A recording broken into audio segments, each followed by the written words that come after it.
Muy buenas tardes. Dando cumplimiento a nuestra agenda, queríamos agradecerles a todas las personas que se conectan en este momento en nuestro Facebook Live de toda Latinoamérica, República Dominicana, Quito, Ecuador y las principales ciudades del país, Barranquilla, Santa Marta, Medellín. Doctor Jorge Castillo, para nosotros es un honor contar con su presencia en la tarde de hoy, en la cual nos va a compartir el papel de los triglicéridos en el riesgo cardiovascular, una visión terapéutica actual.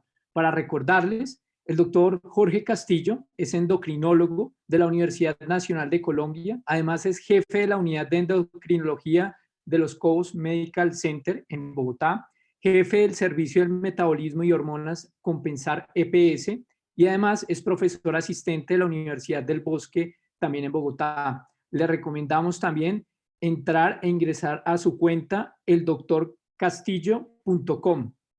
Doctor, nuevamente muchas gracias por aceptar esta invitación y bienvenido. Muchas gracias a la ACMI, Asociación Colombiana de Medicina Interna de Colombia. Muchas gracias al laboratorio ProCaps que nos permite, o me permite más bien, llegar a cada uno de ustedes en sus hogares o algunos en el sitio de trabajo. Yo les prometo que hoy no les voy a hablar de COVID. Este tema es trascendental para países latinoamericanos donde la prevalencia de triglicéridos elevados es alta. Y en cambio, en países como Estados Unidos, en Europa, hay una baja credibilidad de que los triglicéridos pudieran aumentar el riesgo cardiovascular. Por lo tanto, el título de esta conferencia tiene mucho interés en la medida que es un tema controvertido y por eso también quiero hablar de la visión terapéutica actual de los triglicéridos. Quiero empezar a recordarles entonces eh, esta es la estructura normal del triglicérido, es una molécula de glicerol, ustedes la ven de este lado y que tiene unido 3 ácidos grasos. Estos 3 ácidos grasos pueden ser saturados, monoinsaturados, polosaturados de 16 carbonos, 18 carbonos, etcétera. Pero digamos que la forma normal como el ser humano guarda sus ácidos grasos en forma de triglicéridos es con la forma que ustedes ven allá del palmitato C16. Esta molécula de triglicéridos es ideal para almacenarse la energía a nivel de los adipocitos. Miren este personaje, es un personaje con obesidad, pero a pesar de tener obesidad no tiene insulinoresistencia, es insulinosensible. Esta insulinosensibilidad, ¿de qué dependería si el paciente es obeso? Miremos entonces estos otros dos individuos y ustedes ven como estos del lado izquierdo son insulinoresistentes con obesidad y el otro sin obesidad. ¿Qué hace entonces que haya insulinoresistencia? No es solamente la presencia de obesidad.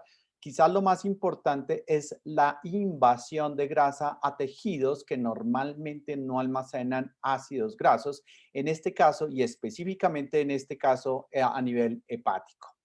Cuando nosotros tenemos grasa hepática, aparece la insulinoresistencia y esta grasa hepática hace que el hígado empiece a producir de manera desbordada triglicéridos en forma de lipoproteínas de muy baja densidad.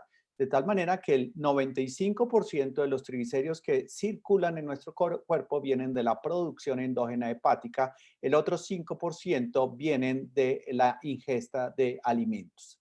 Teniendo en cuenta entonces lo anterior, vemos una fuerte relación entre triglicéridos y resistencia a la insulina. Lo primero que tenemos que puntualizar es que la resistencia a la insulina, sin lugar a dudas, es un riesgo cardiovascular. Esto es un modelo matemático, yo lo presento desde hace mucho tiempo, ustedes ven la bibliografía en la parte de abajo desde el 2009. Lo que ellos hacen es ver la interacción entre resistencia a la insulina y los diferentes factores de riesgo. Ustedes pueden identificar ahí las diferentes lipoproteínas, la antecedente familiar, si fuma o no, con un desenlace que al final es la estenosis. ¿Y qué fue lo que este modelo matemático descubrió? Y lo pueden ver que el principal factor de riesgo para desarrollar enfermedad coronaria es la resistencia a la insulina, por encima de la presión sistólica, por encima del HDL, por encima del índice de masa corporal. Ellos mencionan que si nosotros logramos disminuir la resistencia a la insulina a un estado completamente normal, estaríamos evitándonos el 42% de los infartos. Fíjense que los triglicéridos también los contemplan como un factor de riesgo. Normalizar el triglicérido y llevarlo a un valor promedio de 108 disminuiría en 10%, a un 10% la enfermedad cardiovascular. Está entonces bien establecido, según esto y muchos estudios, que la resistencia a la insulina genera riesgo cardiovascular. También sabemos que la resistencia a la insulina genera triglicéridos. El problema es si los triglicéridos generan riesgo cardiovascular o simplemente los triglicéridos son un marcador de riesgo cardiovascular, ya que podemos identificar la resistencia a la insulina a partir de la presencia de triglicéridos elevados. Esta es, digamos, la pregunta científica que nos haríamos. ¿Son riesgo cardiovascular o simplemente es un marcador de riesgo cardiovascular? ¿Cuál podría ser entonces la evidencia que nos dice, oiga, los triglicéridos son un riesgo cardiovascular? Este es un artículo publicado en el 2014 y ustedes ven que en la medida que se aumentan los niveles de triglicéridos van aumentando también el infarto, la enfermedad coronaria, va aumentando la mortalidad total, el stroke isquémico, etcétera. No solamente para la hipertrigliceridemia en ayunas, sino también para la hipertrigliceridemia postprandial. Es decir, conocemos de la relación epidemiológica entre aumento de triglicéridos y aumento del riesgo cardiovascular. Pero también sabemos de varios estudios que la disminución de los triglicéridos se asocia a una disminución del riesgo cardiovascular. Esto es simplemente un metaanálisis de los diferentes estudios donde ustedes ven sin lugar a duda que a mayor disminución de los triglicéridos, mayor disminución del riesgo cardiovascular. Esta también es una revisión sistemática de metaanálisis del 2010, donde llegamos casi a la misma conclusión. Ustedes ven en la parte de abajo como una reducción de los triglicéridos se asocia a una disminución del 12% de los eventos cardiovasculares mayores, y en eventos coronarios ustedes ven también que el uso de fibratos para disminuir triglicéridos se asocia de manera significativa a una reducción del 13% de los eventos coronarios. Otro de los beneficios que pueden tener la disminución de triglicéridos lo ven en la parte inferior de la diapositiva, como en retinopatía, la disminución de la retinopatía se asocia también a un buen manejo de los niveles de triglicéridos. Muy bien. Existe entonces plausibilidad biológica por la cual podríamos explicar que los triglicéridos aumentan el riesgo cardiovascular. Y me quiero ir a esta gráfica. En la línea del centro es el endotelio. Ustedes ven el plasma y ven en la parte derecha ya la íntima de las arterias. Y ven pequeño el LDL como entra muy fácilmente, atraviesa el espacio endotelial, llega al espacio subendotelial. Pero ustedes pueden ver también que existen unos remanentes de LDL que también pueden atravesar el endotelio y se pueden ubicar en el espacio subendotelial. Y si ustedes ven, el porcentaje de triglicéridos de estos remanentes no es despreciable, casi que podríamos decir que es la tercera parte. Esto nos lleva entonces a pensar que no solamente el colesterol ubicado en el íntima puede generar una acción o puede generar una inflamación que lleve a la enfermedad aterosclerótica, sino que también el triglicérido pudiera tener esta posibilidad. Por lo tanto, desde el punto de vista de plausibilidad biológica, los triglicéridos pudieran estar involucrados en la génesis de la enfermedad aterosclerótica. Si ustedes ven, bien en la parte de abajo están los kilomicrones. El kilomicrón, que es casi todo triglicérido, es una molécula muy grande y no puede atravesar el espacio subendotelial. Entonces, aquí lo importante de tener en cuenta no es si el triglicérido es un factor de riesgo cardiovascular, sino ese triglicérido en qué lipoproteína se vuelve un factor de riesgo cardiovascular. El triglicérido involucrado en la lipoproteína LDL es riesgo cardiovascular. El triglicérido involucrado en las lipoproteínas de muy baja densidad e intermedia es un riesgo cardiovascular, pero ustedes ven que el triglicérido que transporta los kilomicrones no es un riesgo cardiovascular por cuanto no podría penetrar el espacio endotelial. Por lo tanto, aquí podemos hablar de tamaños donde el tamaño sí importa.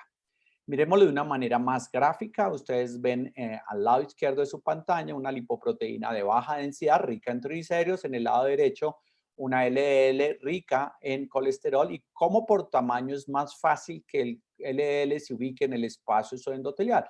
Por eso es la lipoproteína que nosotros consideramos más se asocia a riesgo cardiovascular, por lo tanto es más aterogénica.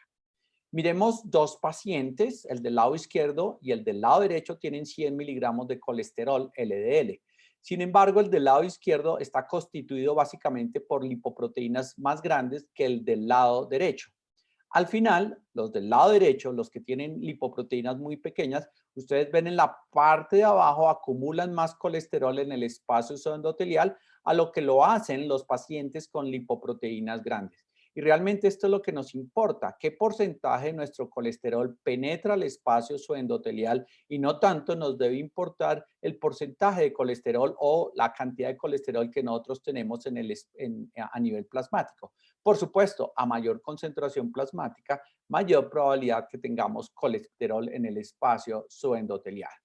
Si ustedes pueden ver, esos como Pac-Man rojos es la ApoB. Cada lipoproteína tiene ApoB. Nosotros podríamos identificar partículas pequeñas. Si el ApoB aumenta, podríamos correlacionar partículas grandes con un ApoB pequeña. De tal manera que para la Asociación Colombiana la Asociación de Endocrinólogos Americanos, el ApoB es muy importante, como lo vamos a ver más adelante. Uno de los problemas que tenemos en Colombia es la medición de la ApoB. Digamos que no está generalizada la toma de la medición de ApoB. Pero ustedes ven aquí las lipoproteínas que tienen ApoB. Prácticamente todas las lipoproteínas tienen ApoB excepto las HDL. Las HDL tienen ApoA. Si las ApoA las hemos considerado como buenas, ustedes ven como todas las que tienen ApoB realmente son malas. Y nosotros, cuando calculamos el colesterol malo, simplemente estamos calculando el colesterol LDL. Miren cómo las malas es lo que nosotros calculamos, es lo que nosotros llamamos el colesterol no HDL, que es simplemente tomar el colesterol total y le restamos los valores del HDL. Colesterol no HDL es equivalente a todos los malos, es decir, es el equivalente a las lipoproteínas que tienen ApoB.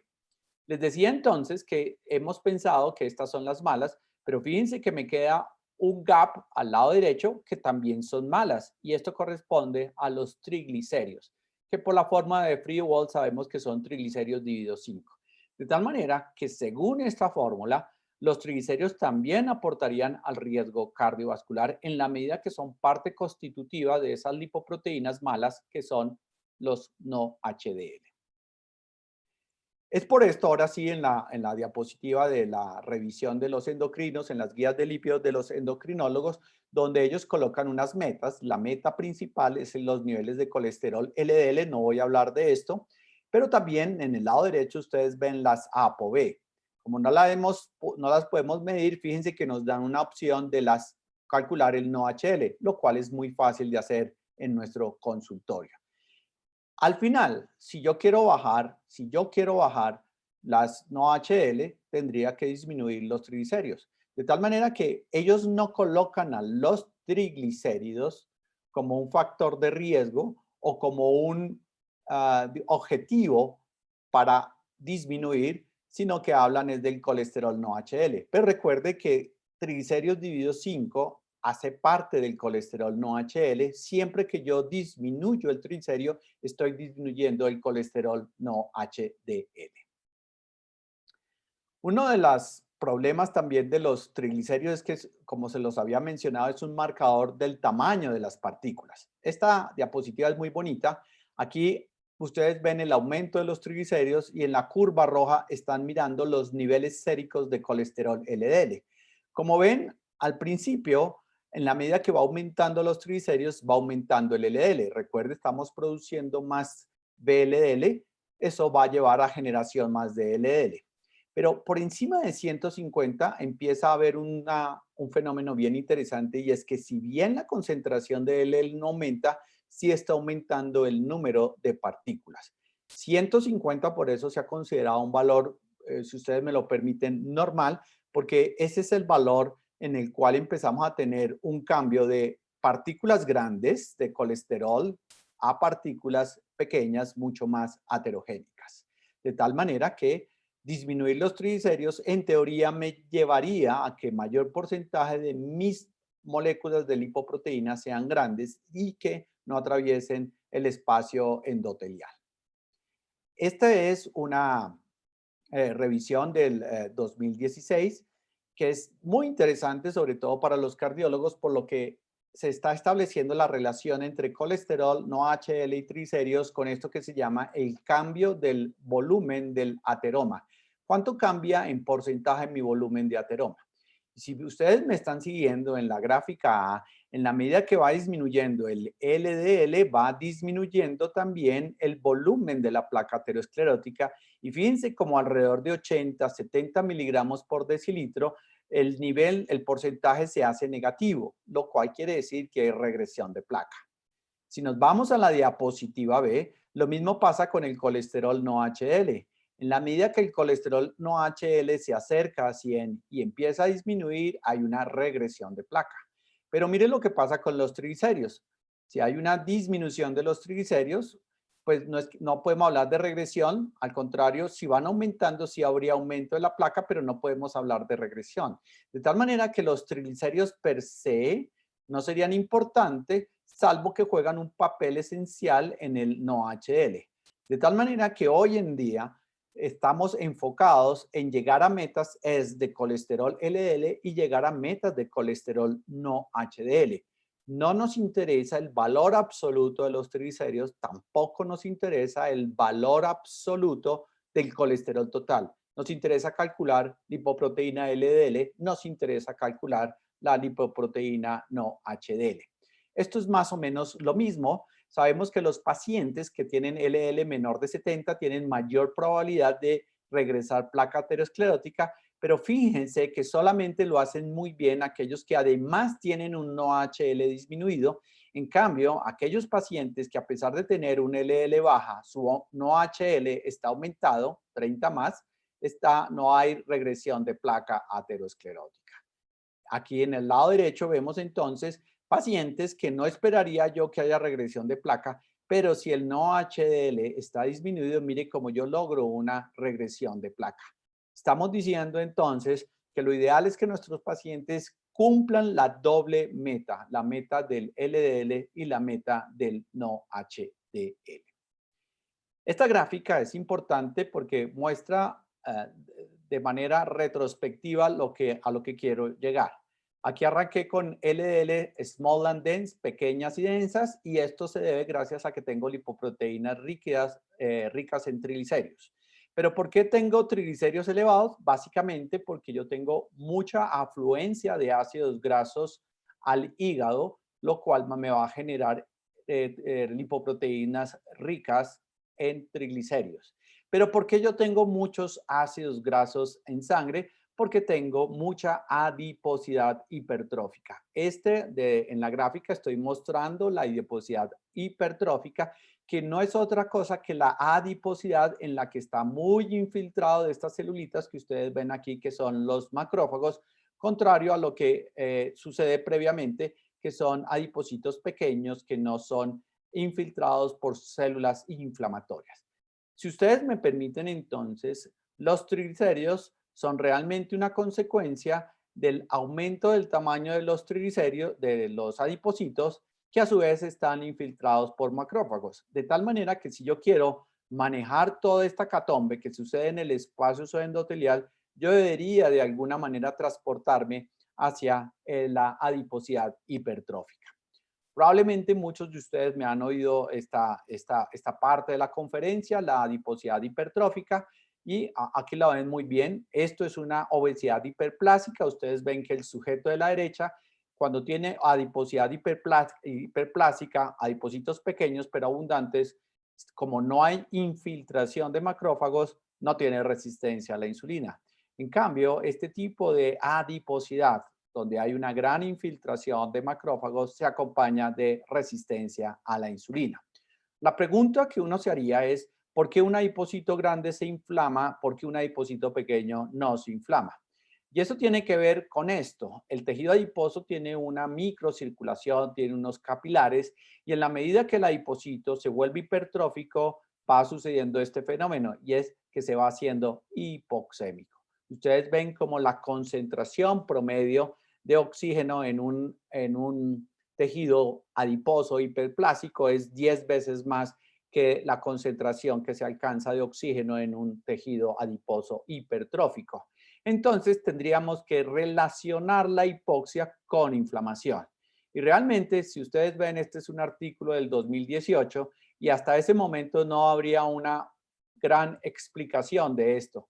Pero si ustedes me están siguiendo, ven cómo en el New England Journal el año pasado, y estos son los ganadores del Premio Nobel de Medicina, estos tres doctores descubrieron o describieron, más que descubrieron, el factor inducible por la hipoxia, que es un factor que produce inflamación cuando hay hipoxia. De tal manera que no es una casualidad que en los tejidos donde se disminuye la oxigenación encontremos aumento de la inflamación y el tejido adiposo no es la excepción. Miren entonces cómo hay una gran familiaridad entre el macrófago y el adipocito. Ustedes lo ven abajo en la derecha, pero quiero destacar un aspecto. El primer aspecto que quiero destacar es que los macrófagos tienen un receptor que se llama el Toll-like receptor 4, que básicamente reconoce bacterias gram negativas, los lipopolisacáridos de las bacterias gram negativas. La activación de este receptor hace que el macrófago se active y cuando nosotros tenemos un macrófago activado, me está produciendo todas estas sustancias. La más importante de ellas es el factor de necrosis tumoral alfa, el cual va a bloquear al sustrato de receptor a la insulina. Es decir, va a bloquear a la insulina misma produciendo resistencia a la insulina. Y si yo tengo resistencia a la insulina, estos ácidos grasos que están guardados dentro del adipocito van a empezar a salir a la periferia. Ojo que yo les dije que todo comenzaba con ácidos grasos libres aumentados a nivel plasmático y eso se debe a que habiendo adipocitos hipertróficos se vuelven disfuncionantes, no funcionan adecuadamente porque los macrófagos están inyectando un factor proinflamatorio que evita que la insulina mantenga las concentraciones de triglicéridos en el adipocito. Entendido esto, entonces, podemos explicar cómo el adipocito hipertrófico más no el hiperplásico genera hígado graso, también exporta ácidos grasos al músculo generando resistencia a la insulina muscular, infiltración de grasa a nivel miocárdico, lo que va a llevar a que nuestros pacientes diabéticos tengan mayor probabilidad de desarrollar falla cardíaca y cómo estos ácidos grasos también van a llegar a las células beta pancreáticas para producir lipotoxicidad y por lo tanto es un páncreas que va a entrar en disfunción y no va a estimularse la producción de insulina. También sabemos de los efectos deleterios que tienen los ácidos grasos cuando infiltran el riñón. Quiero ya en mi última parte abordar un poquito más lo del Toll-like receptor 4. Recuerden que es el receptor del macrófago y que es estimulado, ustedes lo ven en la flecha roja, por los lipopolisacáridos que básicamente en nuestro cuerpo pueden ser parte de las membranas de las bacterias gram negativas y es la forma como los macrófagos están sensando la presencia de estos gérmenes. Un lipopolisacárido, como su nombre lo describe, tiene parte lipídica y tiene parte de carbohidratos. Y esta parte lipídica básicamente son ácidos grasos, pero no son ácidos grasos cualquiera, son ácidos grasos saturados. Pudiéramos entonces de manera hipotética decir que lo que realmente estimula al Toll-like receptor 4 no es todo el lipopolisacárido, sino es su fracción lipídica. ¿Cómo podemos saber eso?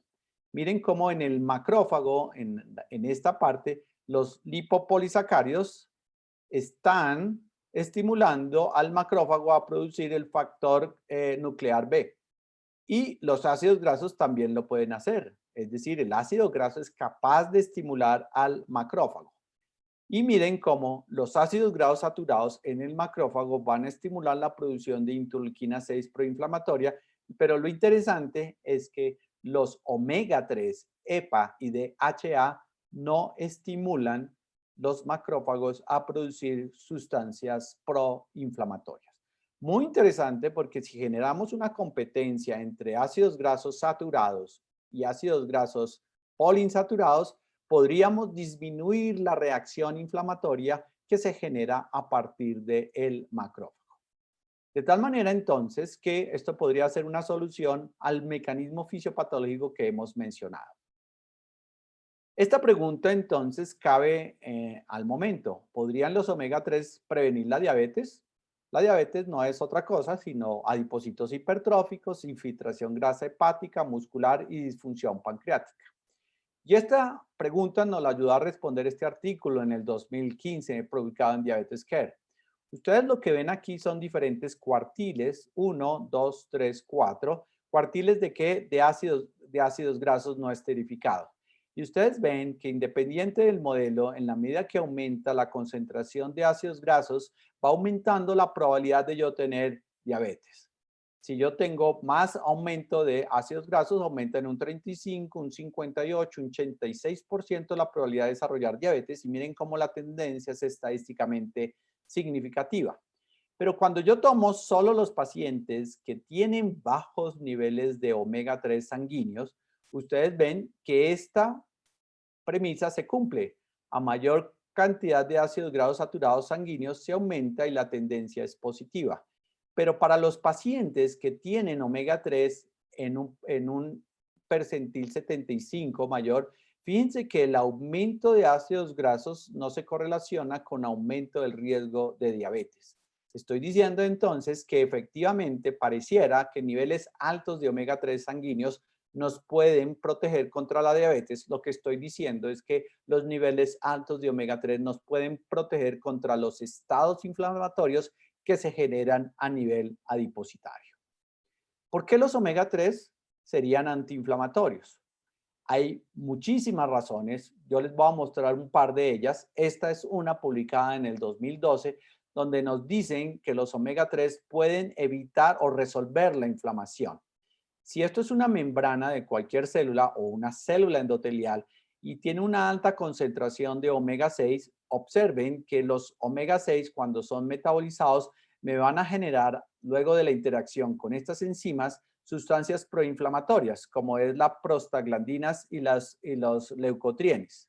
En cambio, si la membrana es rica en omega 3, con las mismas enzimas se van a producir resolvinas y protectinas que son antiinflamatorias. Este sería un papel de los omegas 3 en la disminución de la inflamación. Si aumentamos la concentración de omega 3 a nivel del tejido adiposo, vamos a tener lo mismo. Va a haber un aumento de las resolvinas, de las protectinas, menos inflamación y miren lo interesante, esto nos va a mejorar la sensibilidad a la insulina. Pero lo mismo lo podemos ver a nivel del tejido adiposo. Me preguntarán si esto podría tener cabida en el hígado graso. Y fíjense que al menos desde el punto de vista fisiopatológico, obviamente tiene mucho sentido los omega 3 en el hígado graso.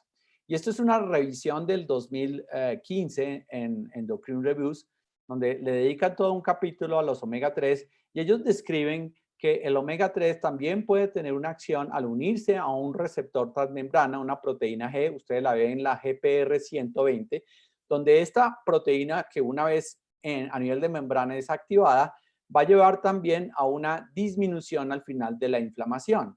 Fíjense que se está disminuyendo TAC1, el cual es activado también por el Toll-like receptor 4. Entonces, fíjense que al final omega 3 estaría de alguna manera controlando el efecto proinflamatorio de la activación del Toll-like receptor 4. Todo esto no sería importante si no tuviéramos algún grado de evidencia. Y el grado de evidencia nos lo da, por supuesto, el REDUCE-IT. El REDUCE-IT estudio publicado hace ya año y medio tomó pacientes que tenían unos niveles de triglicéridos elevados, eran pacientes que ya tenían enfermedad cardiovascular establecida o que eran pacientes diabéticos, es decir, de alto riesgo.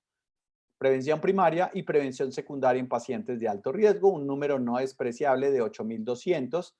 El nivel de LDL debería ser normal. Para ese momento que inicia el estudio, el valor normal era menor de 100 y los triglicéridos deberían estar elevados, pero sin pasar de los 500 miligramos por decilitro. A un grupo se le dio a etilcosapentanoico, EPA, 4 gramos al día versus placebo. ¿Y qué fue lo que se encontró? El objetivo primario, que era muerte cardiovascular, infarto, stroke, revascularización coronaria o angina inestable, disminuyó en un 25%.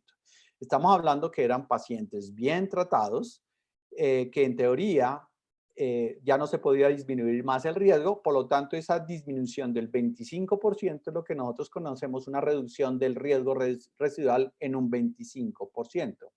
Y un desenlace secundario es el MACE que estamos acostumbrados a ver en pacientes diabéticos, que son muerte cardiovascular, infarto y stroke, donde también hubo una disminución muy significativa de este desenlace en un 26%.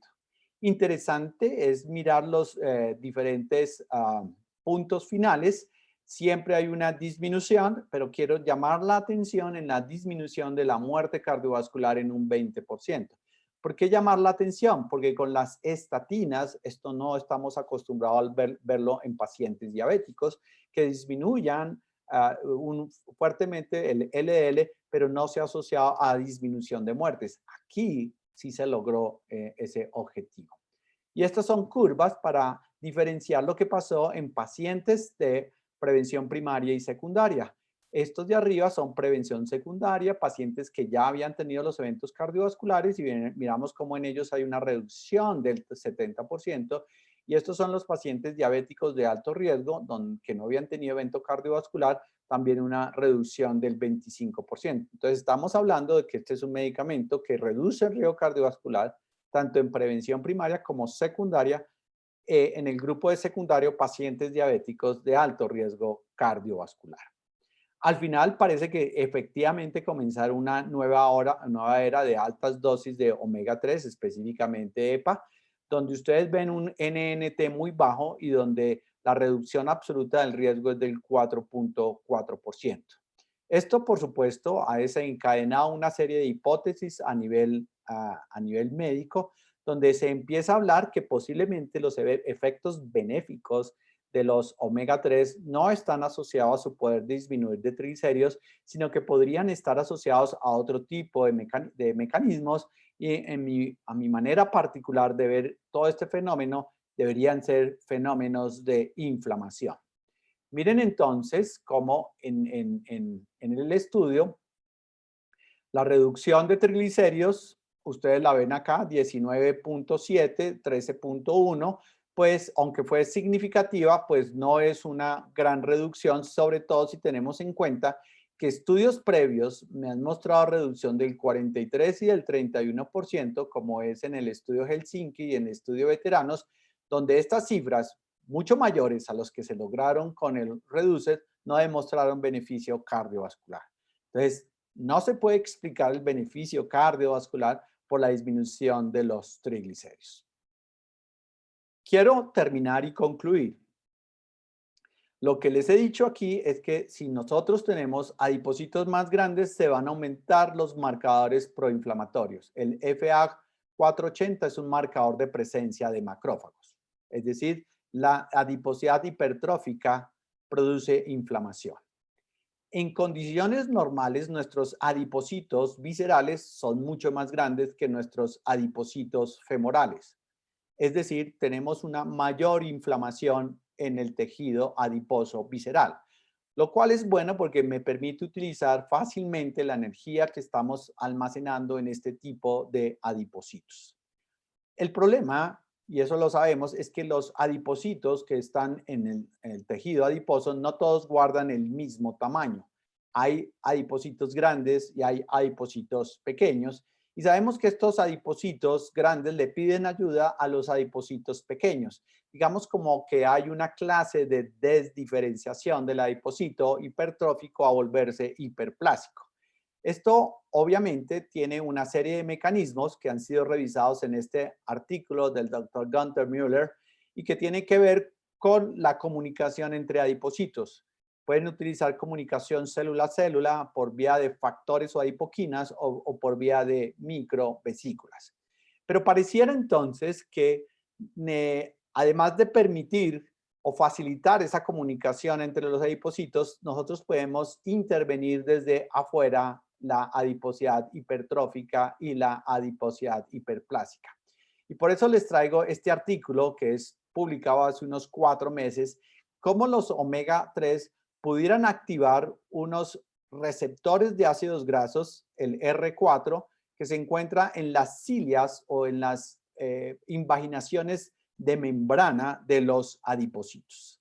Aquí ustedes pueden ver una membrana de un adipocito o en este caso, de un preadipocito, y cuando el omega 3 se une a ese receptor, puede generar lo que nosotros conocemos como la adipogénesis, es decir, que empezamos a reclutar nuevos adipocitos para evitar la hipertrofia adipositaria y pasar a lo que nosotros conocemos como la hiperplasia.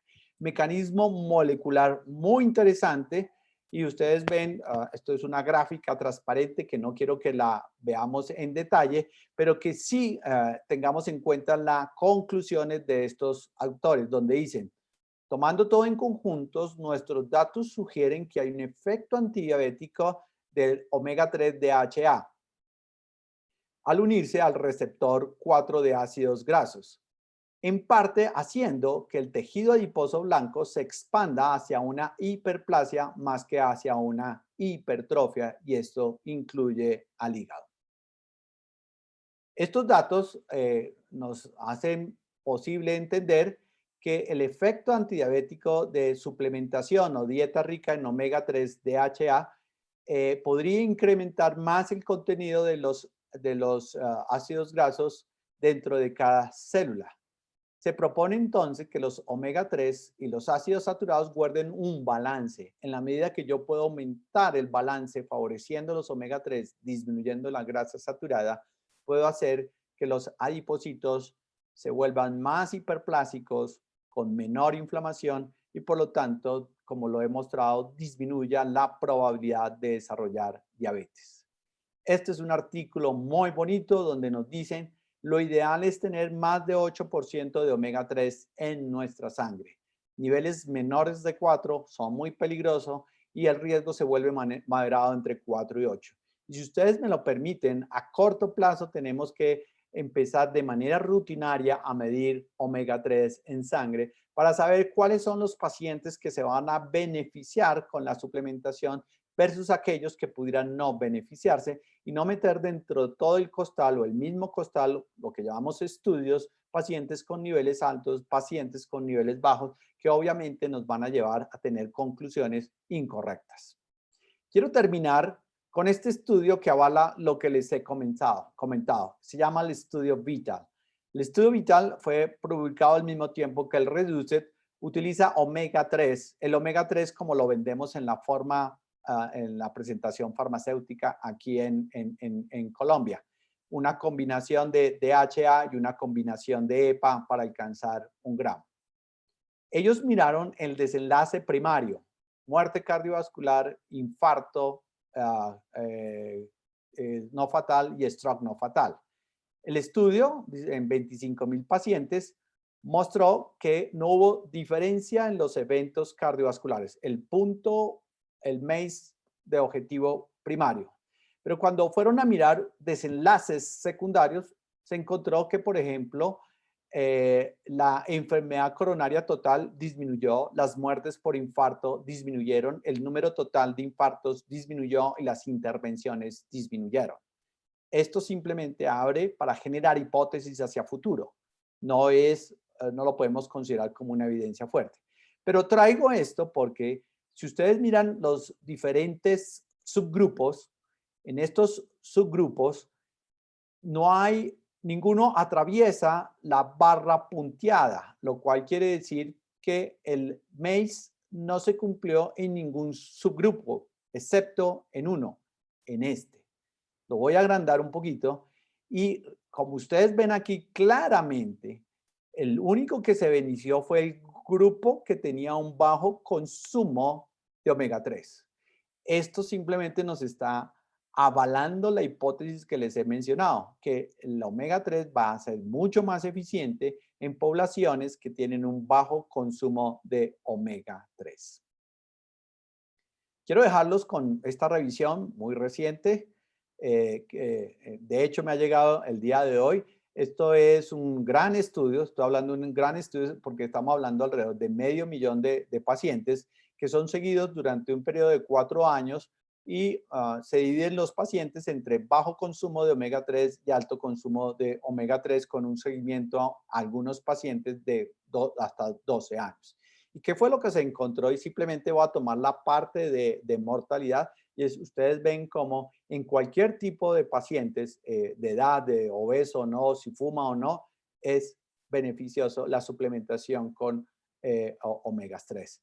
Ustedes ven que el único grupo que no fue estadísticamente significativo fue el grupo de las mujeres. Pero en general en la población vamos a ver que una mortalidad, pero cuando se miró, y no lo voy a poner acá para no saturarlos, lo que es el riesgo cardiovascular, hubo una disminución significativa.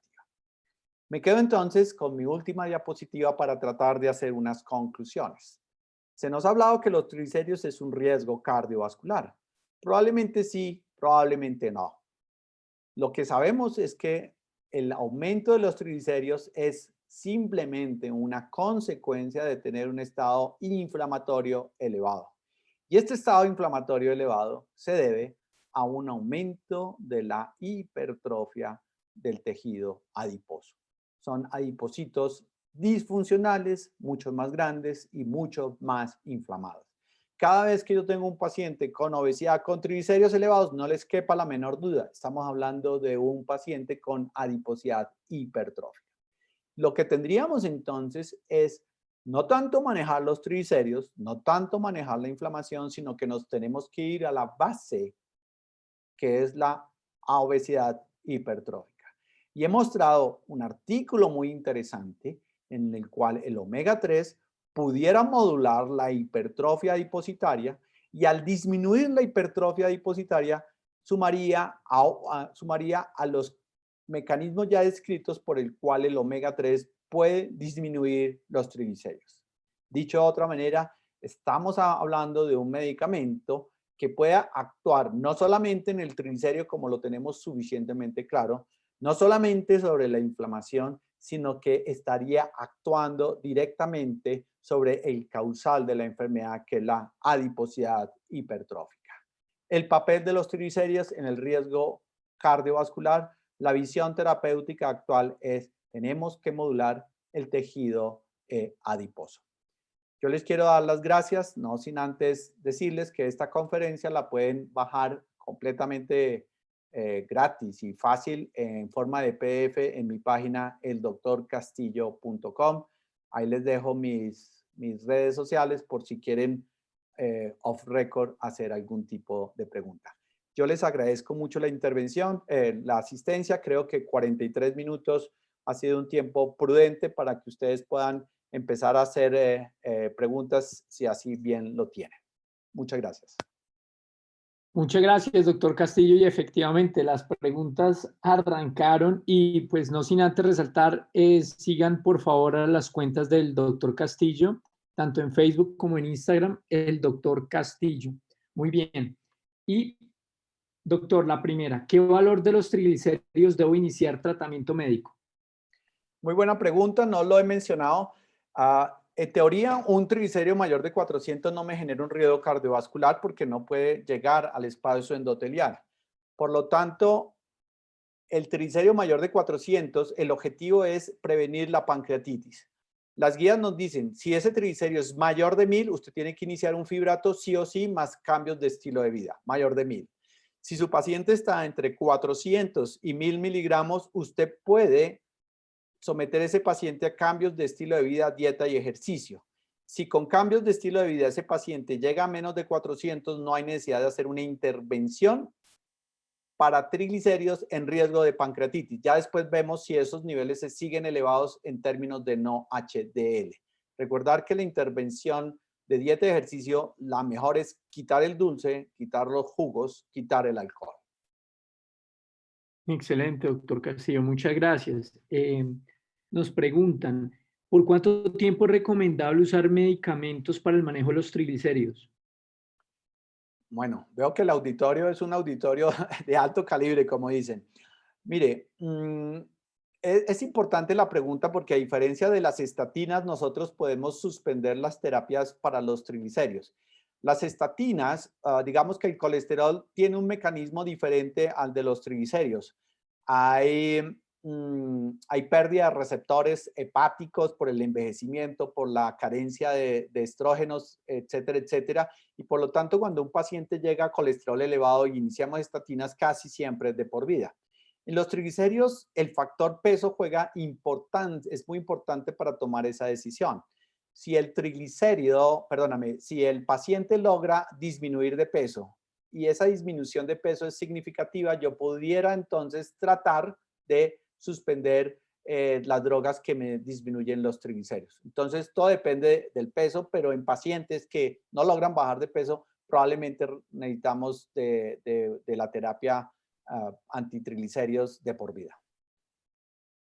Excelente, doctor. Y bueno, partiendo de ese hecho, ya en Colombia nosotros contamos con medicamentos con componente omega 3 y EPA. Por supuesto, por supuesto que contamos con medicamento. Pues, es el único que nosotros tenemos de pureza alta es el medicamento de Procaps. Ah, hay que decir que ese medicamento no llega al 1 gramo, pero llega alrededor de los 900 miligramos y por supuesto que es diferente al que nosotros tenemos al que nosotros logramos, al que traen de Estados Unidos.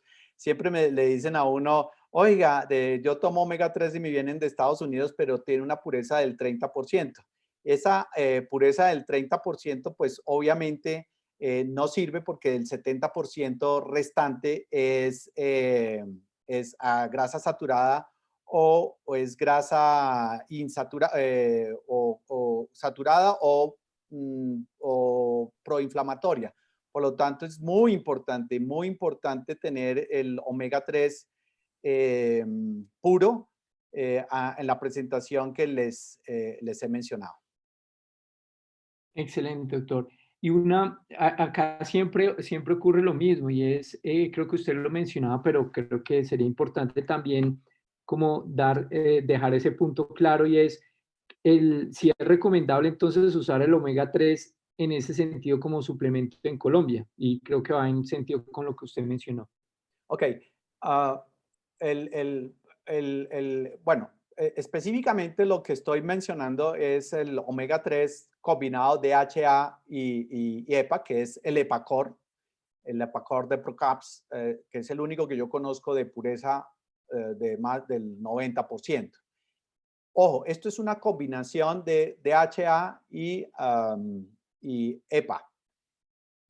Los estudios al momento están es con la forma de EPA en su forma pura, 4 gramos, no combinados con DHA. Sin embargo, fíjense que yo mostré en el estudio Vital la presentación de 1 gramo, que es el equivalente a Epacor en Colombia, que sí puede disminuir algunos puntos secundarios de enfermedad cardiovascular. Pero también quiero que se den cuenta que en la población de baja ingesta de omega 3, en ellos fue muy beneficioso. Lo que nosotros pensamos como hipótesis para población colombiana es que el consumo de omega 3 es tan bajo que mayor porcentaje de pacientes pudieran beneficiarse solamente con la presentación de 1 gramo de la combinación DHA, EPA o de PACOR. Entonces, la presentación pura de 1 gramo de ácido eicosapentanoico de EPA no la tenemos en el país, con la que fue hecho el estudio REDUCE IT. Muchísimas gracias y yo creo que con este punto ya y con su excelente respuesta queda más que claro ese punto. Ahora, doctor, en cuanto existen algunos expertos que recomiendan tomar omega 3, 6, 9, ¿qué piensa de todo esto? Eh, bueno, mire, el omega 6 es proinflamatorio. Digamos que el omega 6 hay un estudio que se llama el estudio de Sidney. Ese estudio mostró que efectivamente el omega 6 pudiera aumentar el riesgo cardiovascular. Yo les mostré una gráfica en el cual el omega 6, voy a tratar de ir un poquito hacia atrás en ese sentido, el omega 6, ok, voy a ver si puedo, no, de pronto me salgo. El omega 6, si la membrana es muy rica en omega 6, cuando interactúa con las enzimas va a producir leucotrienes y va a producir sustancias proinflamatorias, entonces no lo recomendamos. El omega 9 es el aceite de oliva que tiene suficientes estudios que muestran los beneficios cardiovasculares. De tal manera que si ustedes me dicen, yo consumo omega 3 traído de Estados Unidos de baja pureza, no lo recomiendo. Si usted me dice omega 3 de pureza al 90%, sí se recomienda. La combinación 369 no la recomiendo. La combinación 3 o DAR 9, por supuesto que la recomendamos porque tienen evidencia. Muchísimas gracias por esa respuesta, doctor. La siguiente pregunta que nos hacen y es, ¿son seguros esos suplementos de omega 3 que venden en Colombia? No, no son seguros. Los suplementos alimentarios que no son medicamentos no son seguros, insisto, porque no tienen una pureza que no va más allá del 30%, por lo tanto no los consideramos seguros. No son seguros en Excelente. riesgo cardiovascular. Pueden, al contrario, aportar riesgo cardiovascular. Muchas gracias, doctor. Y yo creo que esta pregunta también es muy oportuna. ¿Debería ser el omega 3 un medicamento PBS para los diabéticos como, con prevención primaria y a qué dosis sugeriría esto? Yo les voy a responder eso con el corazón y yo diría que sí. Se lo estoy respondiendo con el corazón, pero la única evidencia que hay de esto es una relación de niveles plasmáticos de ácidos grasos saturados y concentración de omega 3. Tenemos que diseñar el estudio clínico que nos dé el aval para esta recomendación. Es decir, no tenemos la recomendación con el mejor nivel de evidencia para decir que eso sea así. Tenemos la plausibilidad biológica.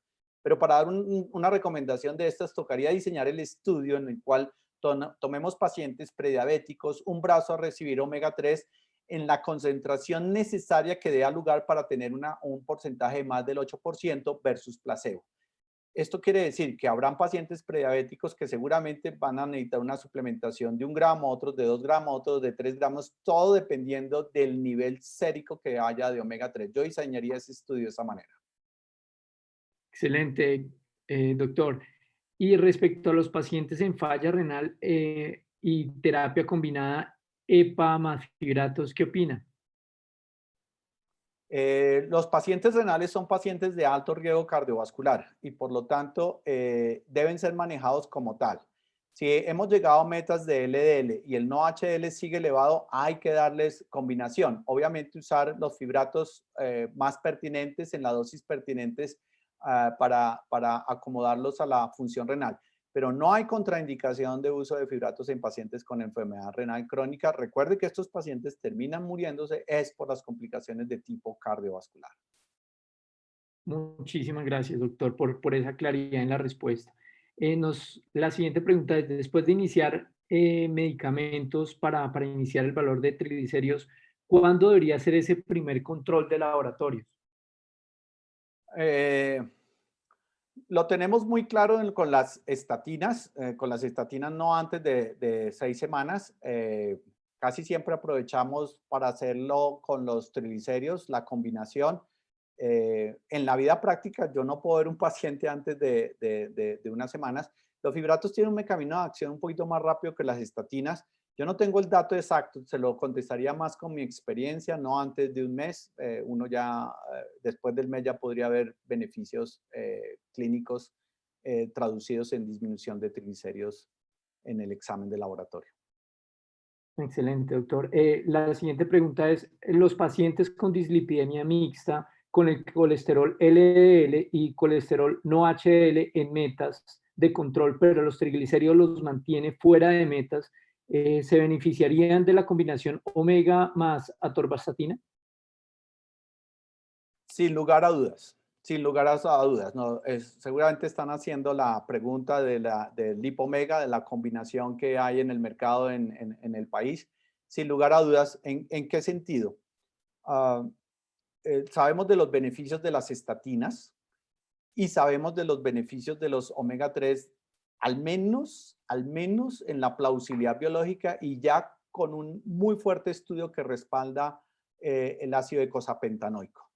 Por lo tanto, un paciente que le estamos dando el beneficio ya de una estatina y con un potencial beneficio en los otros aspectos, como puede ser la resistencia a la insulina, claro que tiene lugar. Sobre todo porque acabé de mencionar que los pacientes, o en el estudio matemático, que la resistencia a la insulina es quizás el principal factor. Cuando uno maneja solamente estatinas, está disminuyendo el LDL. Pero recuerde que las estatinas pueden generar un aumento de la resistencia a la insulina y pueden generar un poquito de falla de célula beta pancreática, que no es una justificación para no usarlo en pacientes diabéticos, pero lo puede hacer.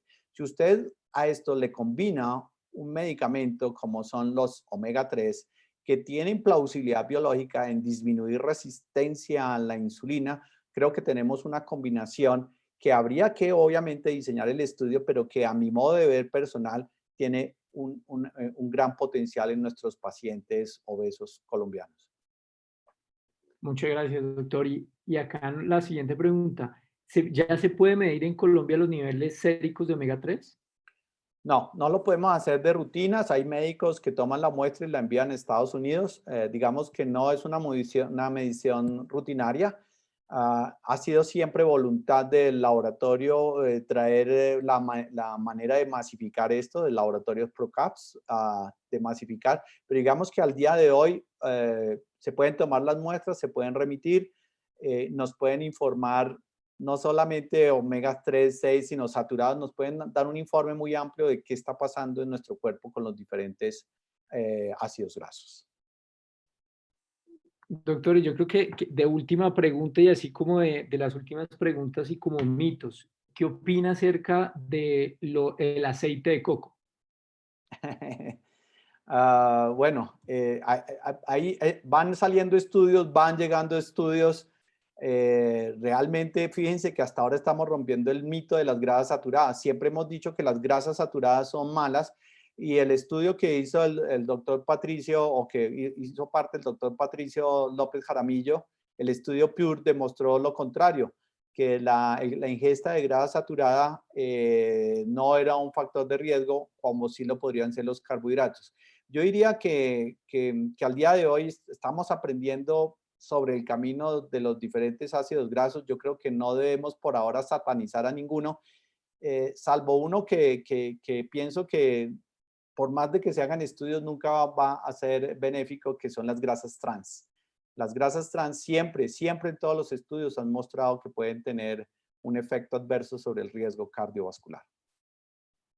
Excelente, doctor. Y pues nuevamente siendo también respetuosos con el tiempo de todos, quería agradecerle por su generosidad en dejar este espacio para las preguntas del público, que creo que las ha respondido a cabalidad cada una de ellas y obviamente ante muchos mitos y ante muchas dudas que algunos médicos nos planteaban, pues se han resuelto. Muchas gracias a todos los que nos oyeron, a ti específicamente, a la Asociación de la Asociación Colombiana de Medicina Interna, por supuesto a ProCaps con su producto Lipomega, con su producto Epacor. Han hecho un gran esfuerzo para que podamos llevar información. Espero que haya sido lo suficientemente científica para poder en sus consultorios aclarar dudas frente a los lípidos en sus pacientes. Muchísimas gracias, doctor Castillo. Y por favor recuerden seguir al doctor en sus redes sociales, tanto en Facebook como en Instagram, @el doctor Castillo, y asimismo en su página web. Y pues muy generosamente él también va a compartir esta presentación en PDF en la página de él. Así que, doctor Castillo, nuevamente, muchísimas gracias. Ha sido un placer.